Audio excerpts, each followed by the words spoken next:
Olá, pessoal! No vídeo de hoje eu vou mostrar para vocês como vocês podem calcular a taxa de crescimento salarial com base naquele modelo que eu mostrei para vocês nos slides.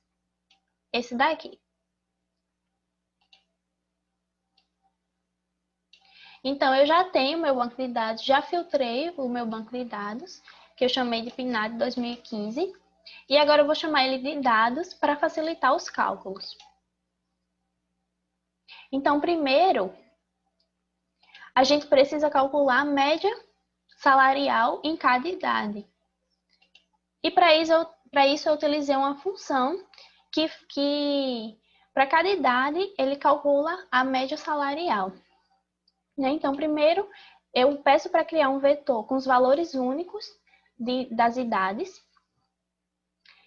E depois eu crio um banco de dados com a informação da idade e com a informação da renda média mensal.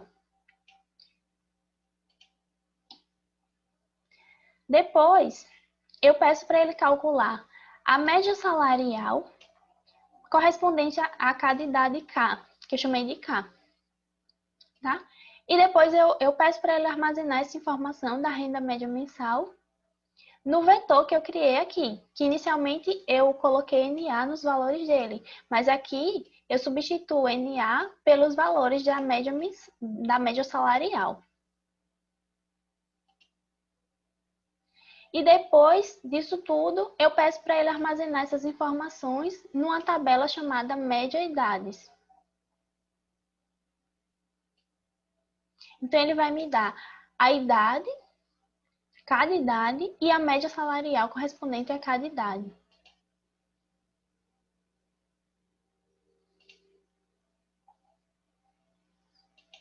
Ele gera essa tabela aqui, com a idade e a média salarial em cada idade. Em seguida, para usar essa equação aqui, a gente pode utilizar um modelo de regressão linear, em que o salário depende da idade. Então, aqui eu vou usar um modelo em que o logaritmo natural do salário depende de variações na idade. E eu chamei isso de regressão.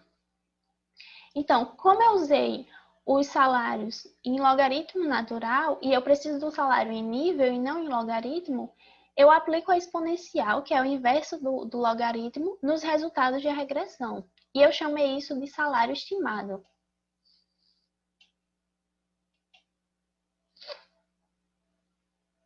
Em seguida, eu armazeno essas informações numa tabela chamada tabela taxa. Então, eu crio um banco de dados com um vetor para a idade, com um vetor para os resultados da regressão e um vetor para o salário estimado, que é realmente o salário que a gente vai utilizar. A gente não pode utilizar os resultados da regressão, porque os resultados da regressão estão em logaritmo natural. E eu pedi para ele armazenar essas informações numa tabela chamada tabela taxa. Essa tabela me dá a idade, o resultado da regressão para cada idade e o salário estimado correspondente a cada idade, que é a exponencial do resultado da regressão. Então, para aplicar nessa equação aqui, a gente precisa do maior salário estimado, do menor salário estimado e das idades correspondentes ao maior salário e ao menor salário. Eu chamei de salário baixo o salário correspondente à idade mínima observada.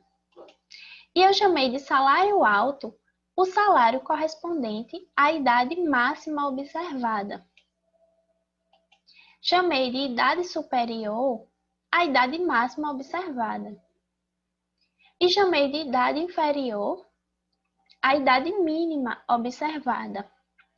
O tempo é a diferença entre a idade superior e a idade inferior,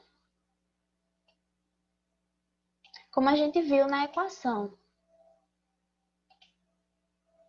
nessa daqui. tá? O tempo é a diferença entre a idade superior e a inferior. O salário máximo é o maior salário ajustado e o salário mínimo é o menor salário ajustado.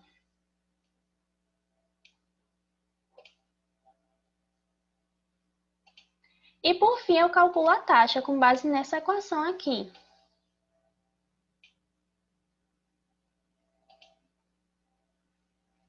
Tá? Então, eu chamei de taxa vigente. Seria o salário alto dividido pelo salário baixo, elevado a 1 sobre o tempo, menos 1. Né? Aqui está em raiz, né?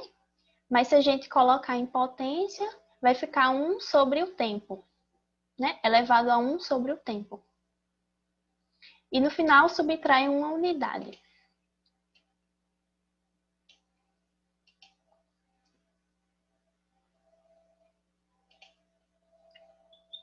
Por fim, eu peço o valor da taxa,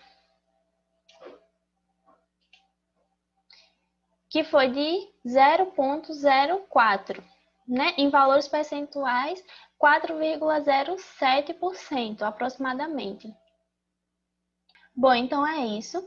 Esse vídeo foi gravado com o intuito de mostrar para vocês como o cálculo da taxa de crescimento salarial pode ser feito através dessa abordagem. Espero que vocês tenham entendido. Até o próximo vídeo.